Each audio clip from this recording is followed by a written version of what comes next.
Hello everyone, welcome to inspire classes. तो आज हम लोग अपना ड्यूअल नेचर वाला चैप्टर स्टार्ट करते हैं। अगर एनसीईआरटी की बात करूं तो एनसीईआरटी में हमारे पास जो फिज़िक्स की बुक नंबर 2 होती है, हमारी फ़िज़िक्स में एक तो हमारी बुक नंबर 1 है 12th के सिलेबस में, और एक बुक नंबर हमारी 2 होती है। तो सेकंड बुक के अंदर अगर मैं बात करूं तो अगर उसको आप ओपन करके देखोगे तो सबसे पहले तो आपको वहाँ पे एक चैप्टर नज़र आएगा रे ऑप्टिक्स के नाम से। ऑप्टिक्स के मतलब दो चैप्टर नज़र आएंगे, एक रे ऑप्टिक्स के नाम से और दूसरा जो नज़र आएगा वो होगा वेव ऑप्टिक्स के नाम से।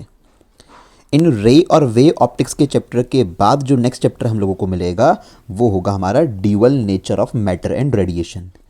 चैप्टर नंबर 9 है हमारा, मतलब स्टार्टिंग के 8 चैप्टर तो फर्स्ट बुक में आ जाते हैं। उसके बाद chapter number 9 ray optics, chapter 10 wave optics, और चैप्टर 11 की बात करें तो एनसीईआरटी में चैप्टर 11 आपको मिलेगा dual nature of matter and radiation. ध्यान रखना चैप्टर 2 पार्ट में डिवाइडेड है। ड्यूअल नेचर पढ़ना है, एक तो मैटर का और दूसरा रेडिएशन का।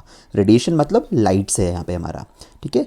अब बात आती है कि बोर्ड में सीबीएसई के बोर्ड एग्जाम में कितने मार्क्स का ये चैप्टर पूछा जाता है। तो अप्रॉक्सीमेटली ये चैप्टर 4 से 5 मार्क्स का आपसे पूछा जाएगा। मिनिमम 4 मार्क्स का और मैक्सिमम 5 मार्क्स का इस चैप्टर से पूछा जाता है। काफ़ी इंटरेस्टिंग सा चैप्टर है। इस चैप्टर में आप लोग देखोगे फोटो इलेक्ट्रिक इफेक्ट के बारे में। देखो एक डायग्राम भी नज़र आ रहा होगा कि ऊपर से कुछ फोटॉन्स, कुछ लाइट वगैरह आ रही है और मेटल सरफेस से कुछ इलेक्ट्रॉन बाहर निकल रहे हैं ना। इस तरह की कुछ फिनोमिना हम लोगों को देखने को मिलेगी जैसे जैसे हम इस चैप्टर में आगे मूव करते जाएंगे, ठीक है। तो आज एक बेसिक इंट्रोडक्शन करूंगा इस चैप्टर का, थोड़ी सी बातें जानेंगे और उसके बाद धीरे धीरे इसका एक्सपेरिमेंटल स्टडी कैसे की गई थी, किस तरह से अल्बर्ट आइंस्टाइन ने फोटो इलेक्ट्रिक इफेक्ट को एक्सप्लेन किया, काफ़ी सारी बातें आएंगी। मतलब सबसे पहले जो हम कवर कर रहे होंगे ना वो ड्यूअल नेचर ऑफ रेडिएशन कर रहे होंगे। ड्यूअल नेचर मैटर का हम उसके बाद में कवर करेंगे एट द एंड इस चैप्टर के, ठीक है। तो डिटेल में जो पढ़ना है वो ड्यूअल नेचर रेडिएशन का पढ़ना है, यानी लाइट का ड्यूअल नेचर पढ़ना है, ठीक है। तो ये लेक्चर नंबर 1 रहने वाला है हमारा इस सीरीज़ का। तो स्टार्ट करते हैं।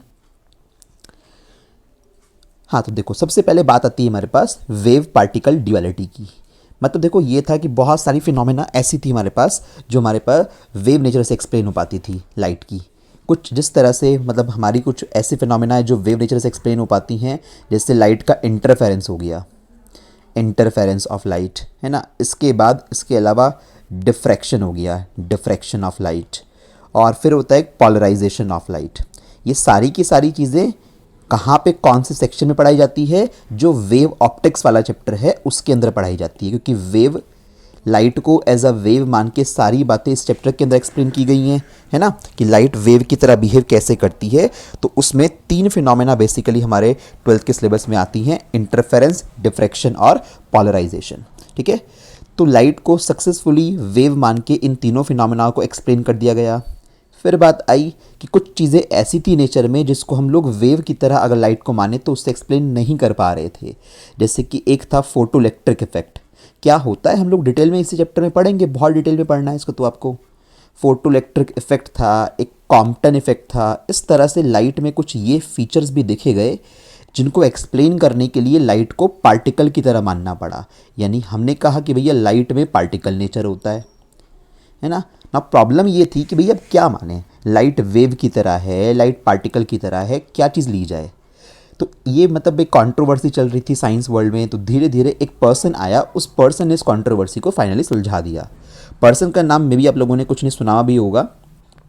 इस तरह से लिखा जाता है नाम, डी ब्रॉगली, आपको लग रहा होगा, है ना, डी ब्रॉगली प्रोनाउंस किया जाएगा इसको, क्योंकि ये फ्रेंच पर्सन था तो थोड़े नाम अलग होते हैं। तो प्रोनाउंस कैसे किया जाएगा? डी ब्रॉय, है ना। आपके इंग्लिश में आप पढ़ना चाहो उसको डी ब्रॉगली पढ़ लो, कोई दिक्कत नहीं है, बट ये वैसे प्रोनाउंस कैसे किया जाता है? D Broglie. तो डी ब्रॉय या डी ब्रॉगली ने भैया ये बोला, देखो लड़ो मत, कि लाइट में दोनों नेचर होता है। लाइट वेव की तरह भी बिहेव करती है, लाइट पार्टिकल की तरह भी बिहेव करती है। हम कोई एक सिंगल नेचर लाइट को असाइन नहीं कर सकते। जब आप फोटो इलेक्ट्रिक इफेक्ट एक्सप्लेन कर रहे हो या कॉम्पटन इफेक्ट एक्सप्लेन कर रहे हो तो उस सिचुएशन में आप लाइट के नेचर को पार्टिकल नेचर मानिए, और जब आप इन फिनोमेनास को एक्सप्लेन कर रहे हो या फिर रिफ्लेक्शन या रिफ्रैक्शन को एक्सप्लेन कर रहे हो तो लाइट को आप वेव की तरह ट्रीट कीजिए। मतलब कोई सिंगल नेचर लाइट को हम नहीं दे सकते। लाइट कैसी है? लाइट एक ड्यूअल नेचर की तरह बिहेव करती है, यानी लाइट में ड्यूअल नेचर होता है। अगर आप ध्यान से देखो यहाँ पे लाइट इज़ अ, जो ये वर्ड लिखा हुआ है इसको बहुत ध्यान से देखो, ये वेव भी है और इसी वर्ड के अंदर पार्टिकल भी छिपा हुआ है। देखो ये पी बना हुआ है, ये ए बना हुआ है, ये आर है कर्सिव राइटिंग वाला, कुछ इस तरह से आर है ना। फिर ये हमारे पास PART बना हुआ है, फिर ये आई है थोड़ा तिरछा बनाया हुआ है, CLE है ना। मतलब ये वर्ड इस तरह से ब्यूटीफुली डिज़ाइन किया हुआ है कि इसको अगर ठीक नज़रिए से देखें तो इसमें आपको वेव भी नज़र आ जाएगा और इसमें आपको पार्टिकल वर्ड भी नज़र आ जाएगा। ठीक है, तो मतलब लाइट में फाइनली ये सब बताया गया कि ड्यूअल नेचर होता है, लाइट दोनों तरह से बिहेव करती है, पार्टिकल की तरह भी और दूसरा वेव की तरह भी। डिपेंड करता है कौन से फिनोमेना को एक्सप्लेन करना चाहते हो, किसको समझना चाहते हो। अगर फोटो इलेक्ट्रिक इफेक्ट की या कॉम्पटन इफेक्ट की बात करेंगे तो पार्टिकल नेचर, अदरवाइज इनमें लाइट का वेव नेचर। ठीक है, इसी चीज़ को थोड़ा सा और आगे बढ़ाते हैं। तो ये स्टार्ट करते हैं ड्यूअल नेचर ऑफ रेडिएशन, इस चैप्टर का हाफ ऑफ द सेक्शन। तो क्या बोला डी ब्रॉगली ने कि भैया देखो ऐसा है, लड़ाई मत करो, जो लाइट होती है, जो रेडिएशन होता है, sometimes behave as a wave and sometimes as a particle.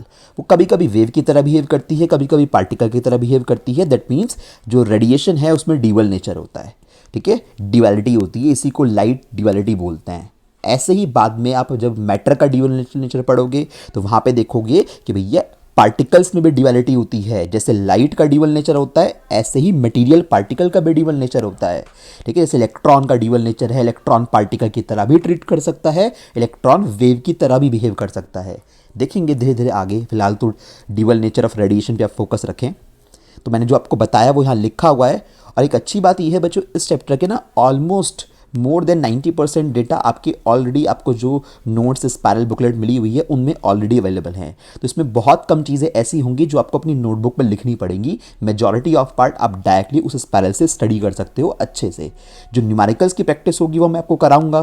कुछ स्पेशल ग्राफ भी आएंगे जो आपके स्पायरल में नहीं होंगे, है ना, उन ग्राफ को भी हम लोग बनाएंगे यहाँ पे, और काफ़ी सारे क्वेश्चन हम लोग करने वाले हैं। तो जो डेटा आपको वहाँ से मिल जाए अपने स्पायरल में, है ना, अपनी नोट्स के अंदर, वहाँ से उसको पढ़ लेना, उसको नोट करने की आपको ज़रूरत नहीं पड़ेगी। ठीक है, चलो फर्स्ट पॉइंट ये लिखा है मैंने कि द फिनोमिना लाइक इंटरफेरेंस, कुछ फिनोमिना ऐसी इंटरफेरेंस, डिफ्रैक्शन, पोलराइजेशन, ये तीनों फिनोमिना को एक्सप्लेन करने के लिए हमने लाइट को कैसे माना, वेव की तरह माना। These phenomenas were successfully explained bye assuming the wave nature of radiation. आप इन तीनों फिनोमिना को वेव ऑप्टिक्स के अंदर पढ़ोगे। ठीक, the phenomena like photo electric effect और कॉम्पटन इफेक्ट, हमारे सिलेबस में सिर्फ फोटो इलेक्ट्रिक इफेक्ट है, कॉम्पटन इफेक्ट ग्रेजुएशन में आता है। तो ये दोनों इफेक्ट एक्सप्लेन करने के लिए लाइट को कैसा मानना पड़ा, लाइट को पार्टिकल नेचर का मानना पड़ा। ठीक है, तो फाइनली क्या कंक्लूजन हुआ कि भैया देखो लाइट में वेव नेचर भी है, लाइट में पार्टिकल नेचर भी है। तो डी ब्रॉगली ने, जिसको आप डी ब्रॉय बोल सकते हो, इस पर्सन ने इस कंट्रोवर्सी को सुलझा दिया फाइनली। तो डी ब्रॉगली के अकॉर्डिंग लाइट में दोनों नेचर होते हैं, पार्टिकल नेचर भी होते हैं और उस लाइट में वेव नेचर भी होता है। ठीक है, तो ये बेसिक इंट्रोडक्शन चल रहा है कि किस तरह से इस चैप्टर की शुरुआत हुई कहीं ना कहीं। ठीक है, थोड़ा सा अब आगे बढ़ते हैं। नाउ फाइनली बात आती है कि इस चैप्टर में हम लोगों को जो पढ़ना है ना बच्चों डिटेल में, वो पढ़ना है फोटो इलेक्ट्रिक इफेक्ट। अब फोटो इलेक्ट्रिक इफेक्ट जो है उसमें लाइट को पार्टिकल की तरह ट्रीट किया गया है। अब लाइट को पार्टिकल की तरह जो ट्रीट किया गया है, लाइट का ये पार्टिकल नेचर आया कहाँ से, उसके लिए हमें समझनी पड़ेगी, थोड़ा सा बेसिक में जाना पड़ेगा, क्वांटम थ्योरी ऑफ लाइट। ध्यान रखना, quantum theory of light physics का एक पूरा एक अलग एरिना है। अगर हम लोग फिजिक्स को डिवाइड करें ना, बेसिकली पूरी एंटायर फिजिक्स को, जितनी भी फिजिक्स आज तक बना पाए हैं, उसको हम दो पार्ट में डिवाइड करते हैं। एक को बोलते हैं हम लोग क्लासिकल फिजिक्स, है ना, एक मिनट, जस्ट अ मिनट। एक को बोलते हैं हम लोग क्लासिकल फिजिक्स जिसमें न्यूटन के लॉज काम करते हैं, न्यूटन के लॉज ऑफ मोशन, न्यूटन के लॉज ऑफ ग्रेविटेशन, वो सब काम करते हैं। और एक है हमारे पास क्वांटम फिजिक्स। क्वांटम फिजिक्स के रूल्स रेगुलेशन काफ़ी अलग हैं। इस दुनिया में जो रूल्स लगते हैं, जो चीज़ें आपने अपने आसपास देखी हैं, वो सब क्लासिकल फिजिक्स का पार्ट होती हैं। बट जो चीज़ें हमने आसपास शायद नहीं देखी है, जो बहुत स्मॉल लेवल पे होती हैं, है ना, तो उनको हम लोग क्वांटम फिजिक्स के अंदर देखते हैं। ये एक बहुत अलग चीज़ है। बहुत सारी चीज़ें ऐसी हैं जो क्लासिकल फिजिक्स में अलग हैं, क्वांटम फिजिक्स में अलग हैं। ये क्वांटम फिजिक्स में जो एक बेसिक थ्योरी थी, क्वांटम थ्योरी ऑफ लाइट, ये दी थी मैक्स प्लैंक ने। There was a scientist named Max Planck. तो इस थ्योरी के हिसाब से क्या क्या बातें हुई थी, ये थ्योरी ये कहती है लाइट को समझाने के लिए कि भाई देखो ऐसा है, according to this theory light consist of packets of energy. Light में ना एनर्जी के छोटे छोटे पैकेट्स होते हैं, यानी किसी सरफेस पे अगर आके लाइट फॉल हो रही है ना, तो इसका मतलब ये है एनर्जी के छोटे छोटे पैकेट्स आके गिर रहे हैं उस सरफेस पे, which travel in a straight line with the speed of light. और वो सारे पैकेट स्ट्रेट लाइन में ट्रेवल करते हैं लाइट की स्पीड से। ऐसा ये थ्योरी बोलती है। ये थ्योरी आगे ये भी कहती है कि भाई देखो, जो हर एक पैकेट है वो एनर्जी का, each packet of energy is called photon. पहले इसको क्वांटा नाम दिया गया था, बाद में इस नाम को चेंज करके फोटॉन बोल दिया गया। तो कोई पूछे फोटॉन क्या है? फोटॉन एनर्जी का एक पैकेट है, इस तरह से ना, मतलब फोटॉन के अंदर एनर्जी है। ये कोई मटेरियल पैकेट नहीं है, कोई फिजिकल सिग्निफिकेंस नहीं होता फोटॉन का। मतलब अगर फोटॉन किसी चीज़ के साथ टकराएगा तो अपनी सारी एनर्जी लूज कर देगा और गायब हो जाएगा, है ना। दिखाऊंगा तुम्हें आगे, एक GIF तुम्हें दिखेगी, उसमें क्लियर हो जाएगी तुम्हें बात कि फोटॉन का कोई फिजिकल एग्जिस्टेंस नहीं है। भाई ये पैकेट है एनर्जी का, तो ऐसा नहीं होगा कि ये जब एनर्जी इसमें से खत्म हो जाएगी तो खाली पैकेट बचेगा, खाली रैपर बचेगा। तुमने चॉकलेट खा ली, चॉकलेट का खाली रैपर बचता है जैसे, तो ऐसा इसमें नहीं होता। एनर्जी जैसी किसी के पास गई, फोटॉन खत्म हो गया, उसका एग्जिस्टेंस फिनिश हो गया। यानी एक एनर्जी का फॉर्म है, छोटा सा पैकेट है एनर्जी का, ठीक है। इसकी एनर्जी, एक फोटॉन की एनर्जी होती कितनी है, ये सारी बातें क्वांटम थ्योरी ऑफ लाइट समझा रही है। इस क्वांटम थ्योरी ऑफ लाइट के हिसाब से एक फोटॉन की एनर्जी होती है E is equal to h nu, ठीक है। ये V जैसा तो तुम्हें लग रहा होगा, ये न्यू है। V को थोड़ा तिरछा करके बनाते हैं ना, न्यू। न्यू को बोलते हैं हम लोग लाइट की फ्रीक्वेंसी, है ना, यानी फोटॉन जो आ रहा है उस फोटॉन की फ्रीक्वेंसी है ये। और H बोलते हैं हम लोग प्लैंक कांस्टेंट को। ये जो स्मॉल h है, इस स्मॉल h बोलते हैं प्लैंक कांस्टेंट को, because the theory was given by Max Planck, तो उसी पर्सन के नाम पे कांस्टेंट पड़ गया। और न्यू, ये V नहीं है बच्चों, ध्यान रखना अच्छे से, थोड़ा लगने में दिखने में ऐसे लग रहा है, ये है nu. Nu is called frequency of light, ठीक है।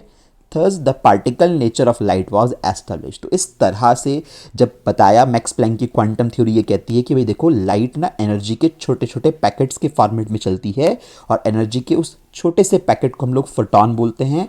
हर एक फोटॉन की एनर्जी फिक्स होती है, E is equal to h new.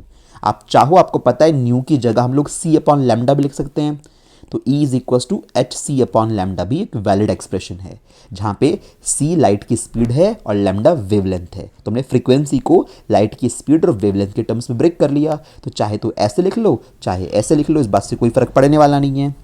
तो इतना बेसिक समझ में आ रहा है। अब क्योंकि ये चीज़ पढ़नी ज़रूरी है, फोटोइलेक्ट्रिक इफेक्ट में अल्बर्ट आइंस्टाइन जब इस चीज़ों को एक्सप्लेन करेगा, तो अल्बर्ट आइंस्टाइन ने फोटोइलेक्ट्रिक इफेक्ट को एक्सप्लेन करने के लिए ultimately quantum theory of light को ही यूज़ किया था। उसने क्वांटम थ्योरी ऑफ लाइट को बेस मान के पूरा फोटोइलेक्ट्रिक इफेक्ट एक्सप्लेन कर दिया और मैथमेटिकल इक्वेशन भी डिज़ाइन कर दी। आइंस्टाइन ने ये सारा काम 1905 में कर लिया था। फोटोइलेक्ट्रिक इफेक्ट की डिस्कवरी 1905 में हो गई थी, और इस फोटोइलेक्ट्रिक इफेक्ट की डिस्कवरी के लिए 1921 में अल्बर्ट आइंस्टाइन को नोबेल प्राइज भी मिला था, ठीक है ना। तो बहुत बड़ी डिस्कवरी थी, अपना आप में लाइट का पार्टिकल नेचर एस्टेब्लिश करने के लिए कोई एक पर्टिकुलर चीज़ आई थी, ठीक है। धीरे धीरे पढ़ेंगे, आगे चीज़ें समझ में आ जाएंगी हमें। चलिए थोड़ी सी बातें और जान लेते हैं। भाई जब हम क्वांटम थ्योरी ऑफ लाइट पढ़ रहे हैं तो हमें समझ में आ गया कि लाइट एनर्जी के छोटे छोटे पैकेट्स के फॉर्मेट में चलती है, जिन्हें हम फोटॉन्स बोलते हैं। तो अक्सर एग्जाम में या फिर हमारी नॉलेज के लिए भी हमें पता होना चाहिए, ज़रूरी है। एग्जाम में भी पूछ लेते हैं फोटॉन की कोई 2 कैरेक्टरिस्टिक प्रॉपर्टीज़ लिखो, कि भाई फोटॉन की कोई 2 फीचर लिख दो। तो इस तरह से हमें पता होनी चाहिए बात, फोटॉन्स की क्या क्या प्रॉपर्टी होती है। कुछ चीज़ें बहुत आसान है, कुछ थोड़ा आउट ऑफ द बॉक्स हैं, क्योंकि शायद आपको वो हजम ना हो। क्यों? क्योंकि photons quantum theory of light को फॉलो करते हैं। भैया हमने जो आज तक देखा है, जो सुना है, उससे कुछ बातें थोड़ी अलग आपको यहाँ नज़र आ सकती हैं। दिखाऊंगा आपको, 1-2 पॉइंट बड़े अजीब से लगेंगे, बट भैया वो सच है यहाँ पे, ठीक है। तो पहला पॉइंट क्या कहता है यहाँ पे, उसको सुनना ध्यान से। फर्स्ट पॉइंट ये कह रहा है, photons always travels at a speed, this one, ये बड़ी बेकार सी चीज़ लिखी हुई है ना, इतना कॉम्प्लिकेटेड। इसको ईजी करके कितना लिखा मैंने, 3 × 10⁸ मीटर पर सेकेंड इन वैक्यूम। वैक्यूम में फोटॉन लाइट की स्पीड से ही ट्रैवल करता है। ये एग्जैक्ट वैल्यू होती है, बट इतनी कॉम्प्लिकेटेड वैल्यू कौन याद रखेगा, तो इसलिए हमने ईजी सी वैल्यू बना रखी है। और हम हमेशा 10th क्लास से ये यूज़ करते आ रहे हैं कि लाइट की स्पीड वैक्यूम में 3 × 10⁸ मीटर पर सेकेंड हुआ करती है, ठीक है।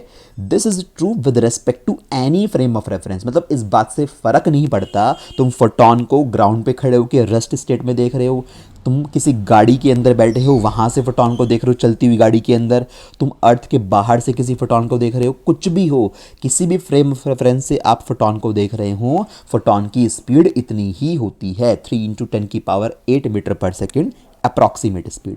तो ये पहली प्रॉपर्टी है फोटॉन की, है ना। ज़्यादातर प्रॉपर्टीज़ वहाँ लिखी हुई हैं कि बुकलेट में, कुछ आपको नई नज़र आए और आपको लगे कि मुझे लिख लेनी चाहिए, तो उसी में साइड में मेंशन कर लेना उस चीज़ को, ठीक है ना। अब बात करते हैं हम लोग नेक्स्ट प्रॉपर्टी की। तो भैया नेक्स्ट प्रॉपर्टी जो हमारी है फोटॉन की, वो ये कहती है, ये थोड़ी अटपटी, मैंने कहा था ना कुछ ऐसी बातें आएंगी जो शायद हजम ना हो। Mass of photon is not defined according to mechanics. Mechanics के हिसाब से फोटॉन का मास डिफाइंड नहीं है। फोटॉन एक ऐसा पार्टिकल है जिसका रेस्ट मास जीरो होता है। फोटॉन में ओनली मूविंग मास होता है, यानी जब फोटॉन चल रहा होता है तब उसमें मास आता है। तो ये थोड़ी अजीब सी बात लग सकती है, क्योंकि जितना हम लोगों ने आज तक पढ़ा है फोटॉन में सिर्फ मूविंग मास होता है। जितना हमने आज तक पढ़ा है उसके हिसाब से तो क्या है कि भैया इलेक्ट्रॉन तक का तो मास हम लोगों को पढ़ाया गया है। इतना छोटा पार्टिकल होता है, 9.1 इंटू 10⁻³ kg मास होता है। तो फोटॉन का भैया, फोटॉन अगर रुका हुआ है तो उसका मास जीरो है, फोटॉन अगर चल रहा है तो उसका मास होता कितना होता है ये डिफाइंड नहीं है। क्वांटम फिजिक्स में कोई फिक्स वैल्यू नहीं होती है फोटॉन के मास की। बट हाँ, क्वांटम थ्योरी ऑफ लाइट कहती है कि फोटॉन में मूविंग स्टेट में ज़रूर कुछ ना कुछ मास होता है, क्योंकि फोटॉन के पास मोमेंटम भी होता है। फोटॉन किसी सरफेस पे फॉल होता है तो वहां पे प्रेशर भी क्रिएट करता है। तो मास फोटॉन का मैकेनिक्स के अकॉर्डिंग, यानी जो क्लासिकल फिजिक्स है उसके हिसाब से डिफाइन नहीं है। क्वांटम थ्योरी में रूल्स अलग हो जाते हैं। तो ध्यान रखना, क्वांटम थ्योरी में चीज़ों का मास जीरो भी हो सकता है। और ऐसी एक ही चीज़ का मतलब पहले जीरो मास है, फिर वही चीज़ चल रही है तो उसका मास मतलब मूविंग मास उसमें आ गया। ठीक है। अच्छा, फोटॉन के पास कोई भी चार्ज नहीं होता। फोटॉन एक इलेक्ट्रिकली न्यूट्रल पार्टिकल है। Net charge on an photon is always zero. भैया अगर चार्ज जीरो है तो आप मुझे बताओ, F is equals to q into e electrostatic force और F is equals to q into v cross b magnetic force. तो कैसे फोर्स लगेगा जब चार्ज तो दोनों केस में आपके पास पता है जीरो है। तो इसका मतलब ये हुआ कि फोटॉन को चाहे इलेक्ट्रिक फील्ड से पास कराओ चाहे मैग्नेटिक फील्ड से पास कराओ, फोटॉन अपने पाथ से डेविएट नहीं होंगे, सीधे सीधे निकल जाएंगे। ठीक है। तो फोटॉन इलेक्ट्रिकली न्यूट्रल पार्टिकल होता है। नेक्स्ट चीज़, फोटॉन की किसी पार्टिकल से अगर टक्कर होगी, मान लेते हैं फोटॉन की इलेक्ट्रॉन से टक्कर हुई, पार्टिकल कुछ भी ले लो, तो वो टक्कर जो होती है वो परफेक्टली इलास्टिक कॉलिजन होती है, यानी किसी तरह का एनर्जी लॉस वहाँ पे नहीं होता ड्यूरिंग द कॉलिजन। तो मैं लिख सकता हूँ कि भाई अगर काइनेटिक एनर्जी इलास्टिक कॉलिजन है तो काइनेटिक एनर्जी हमारी कांस्टेंट रहेगी सिस्टम की। इनिशियल काइनेटिक एनर्जी जितनी होगी उतनी ही फाइनल काइनेटिक एनर्जी होगी। और सिस्टम का मोमेंटम भी क्या रहेगा, कंजर्व रहेगा। टोटल मोमेंटम उस सिस्टम का जितना है इनिशियल, उतना ही उसका फाइनल मोमेंटम रहने वाला है। मेरी बात समझ में आ रही है? तो फोटॉन का किसी पार्टिकल, किसी मटेरियल पार्टिकल से जो कॉलिजन होता है वो एक परफेक्टली इलास्टिक कॉलिजन बोला जाता है। क्या इतनी बात क्लियर हो गई? धीरे धीरे चीज़ें आती रहेंगी, मैं आपको समझाता रहूँगा। अगली प्रॉपर्टी फोटॉन की वो कहती है कि भैया हर एक फोटॉन के पास इतनी एनर्जी होती है, आपको पता है E is equal to h nu, nu frequency है, या फिर आप न्यू को C अपॉन लैम्डा लिख लीजिए। तो आपके पास E के दो फॉर्मूले बन जाते हैं, आइदर राइट एच न्यू और write h c upon lambda. एक ही बात है। यहाँ पे एच प्लैंक कांस्टेंट है, न्यू लाइट की फ्रीक्वेंसी है, सी लाइट की स्पीड है और लैम्डा वेवलेंथ है। और मोमेंटम की बात करें तो भैया फोटॉन का मोमेंटम होता है एच अपॉन लैम्डा। दूसरे वाला जो है ना, इसको याद रखने की आपको ज़रूरत नहीं है, इसका कोई रिक्वायरमेंट नहीं आएगा। P is equal to h upon lambda, यानी फोटॉन का जो मोमेंटम होता है, अब आपको पता है ना मोमेंटम किसी भी चीज़ का अगर निकालना हो तो P is equal to mass into velocity. कोई भी चलती हुई चीज़ है जिसके पास कुछ मास है, जिस कुछ वेलोसिटी है, तो उसके हिसाब से हम मोमेंटम कैलकुलेट करते हैं एच अपॉन लैम्डा, है ना। तो कुछ इस तरह से हमारे पास फोटॉन का मोमेंटम डिफाइन होता है। बाई चांस कहीं यूज़ पड़ जाए, वैसे तो हमें इतना कोई काम पड़ेगा नहीं फोटॉन के मोमेंटम का, क्योंकि हम फिलहाल सिर्फ क्वांटम थ्योरी का बेसिक पढ़ रहे हैं, है ना। क्वांटम थ्योरी तो अपने आप में बहुत बड़ी डिटेल है, जिसके बिहाफ पे भी बाद में अल्बर्ट आइंस्टाइन ने स्पेशल थ्योरी ऑफ रिलेटिविटी को भी प्रूव किया था। बहुत सारी चीज़ें हुई, क्वांटम थ्योरी ऑफ लाइट से काफ़ी कुछ बना है आगे जाके। अच्छा, प्लैंक कांस्टेंट की वैल्यू कितनी होती है? प्लैंक कांस्टेंट की ये वाली वैल्यू हम लोगों को याद रहनी चाहिए। कितनी है? 6.6। पॉइंट के बाद एक प्लेस तक याद रख लेना, बहुत है। एच की वैल्यू 6.6 इंटू 10⁻34 जूल सेकेंड। ठीक है भाई, इतनी होती है प्लैंक कांस्टेंट की वैल्यू। वैसे तो क्वेश्चन पेपर में दी हुई होती है, बट फिर भी आपको ये याद होनी चाहिए हमेशा। ठीक है। तो टोटल जो इतनी भी प्रॉपर्टीज़ थी फोटॉन की, मैंने आपको बेसिक प्रॉपर्टीज से अवेयर करा दिया। आपको ये सारी प्रॉपर्टीज़ मिल जाएंगी अपनी स्पायरल बुकलेट में, अपने नोट्स के अंदर। फोटॉन्स समझ में आया? एनर्जी के पैकेट्स हैं छोटे छोटे, जो किसी सरफेस पे आके फॉल हो रहे हैं। किसी लाइट सोर्स से आ रहे होंगे एनर्जी के छोटे छोटे पैकेट, उनको फोटॉन बोला गया है। फोटॉन मटेरियल ब्रैकेट्स नहीं है, मटेरियल पार्टिकल नहीं है। जैसे ही फोटोन किसी चीज़ से टकराएगा, बाई चांस सारी एनर्जी उसने इसको ट्रांसफ़र कर दी तो फोटोन गायब हो जाएगा, फोटोन अपने आप में ख़त्म हो जाएगा। इस चीज़ को हम आगे देखेंगे भी, ठीक है। चलिए थोड़ी सी बात और आगे बढ़ाते हैं। अब हम लोग देखते हैं टॉपिक इलेक्ट्रॉन इमिशन का। इमिशन का मतलब होता है इलेक्ट्रॉन का किसी सरफेस से बाहर आना, है ना।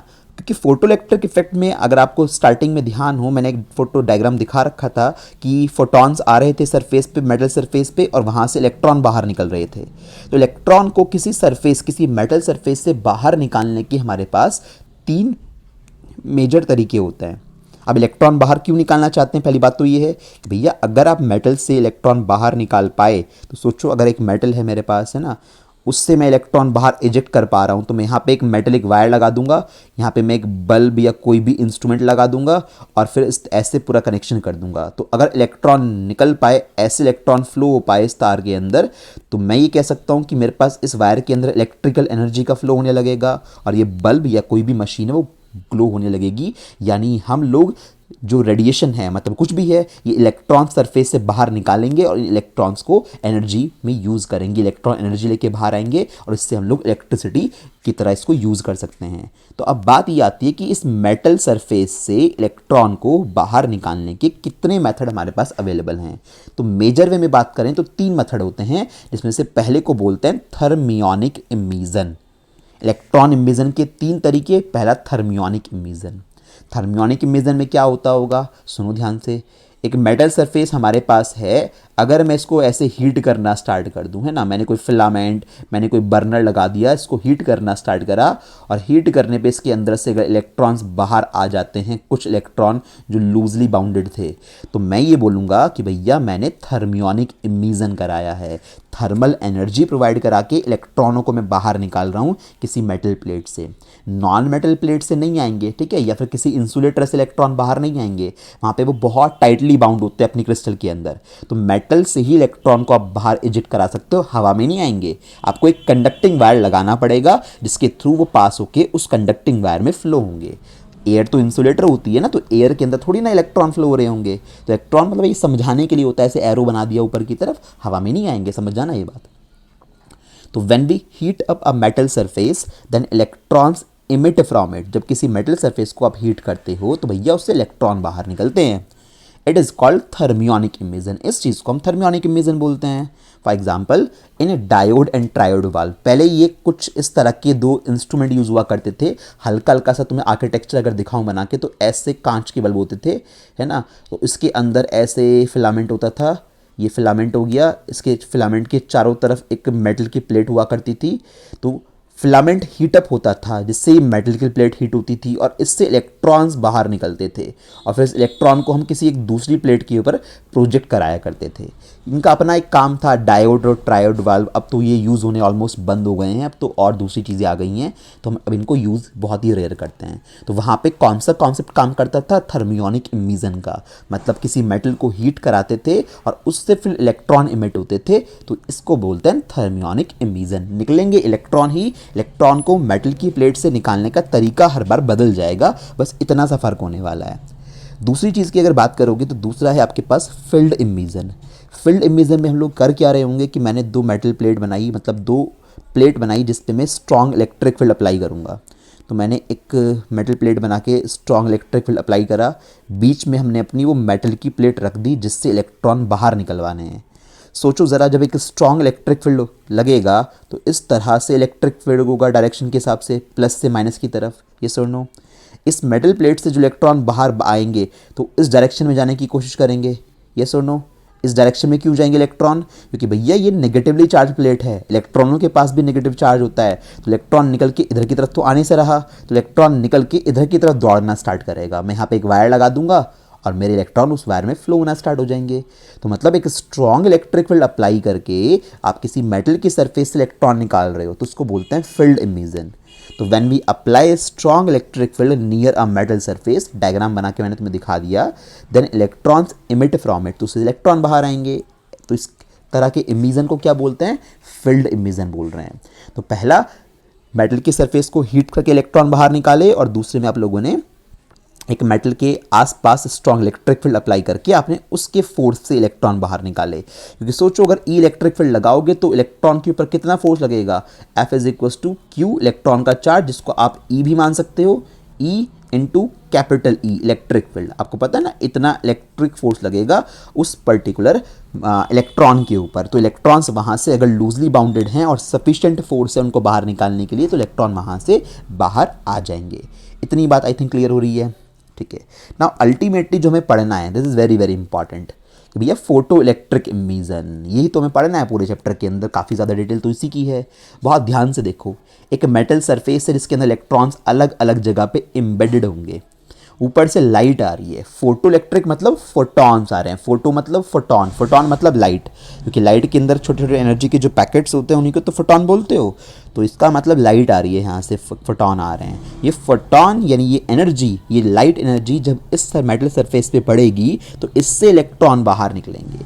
तो लाइट की हेल्प से या फोटॉन की हेल्प से इलेक्ट्रॉन्स का बाहर निकलना कहलाता है फोटो इलेक्ट्रिक इमिशन।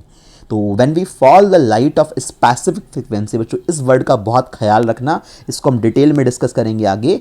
ऐसा नहीं है मतलब मेरे कहने का कि मेटल है इस पे कोई सी भी लाइट डालोगे तो इलेक्ट्रॉन बाहर आएंगे, नहीं जी। There are certain rules and regulation कि इस मेटल पे एक स्पेसिफिक कलर की लाइट डालोगे तो ही लाइट इलेक्ट्रॉन बाहर आएंगे, नहीं तो इससे कोई इलेक्ट्रॉन बाहर नहीं आएगा। तो हर मेटल के लिए वो कलर या वो फ्रीक्वेंसी लाइट की अलग अलग होती है। सोडियम मेटल पे किसी एक पर्टिकुलर फ्रीक्वेंसी से ज़्यादा की लाइट डालने पे ही इलेक्ट्रॉन बाहर आएंगे।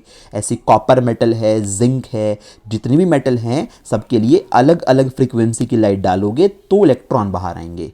तो इस तरह के इमिशन को हम लोग बोल रहे हैं फोटो इलेक्ट्रिक इमिशन, यानी when we fall the light of a specific frequency on metal surface then electrons emit from it। तो भैया उसमें से इलेक्ट्रॉन बाहर आ जाते हैं। It is called photo electric emission. इसको हम लोग फोटो इलेक्ट्रिक इमिशन बोल रहे होते हैं।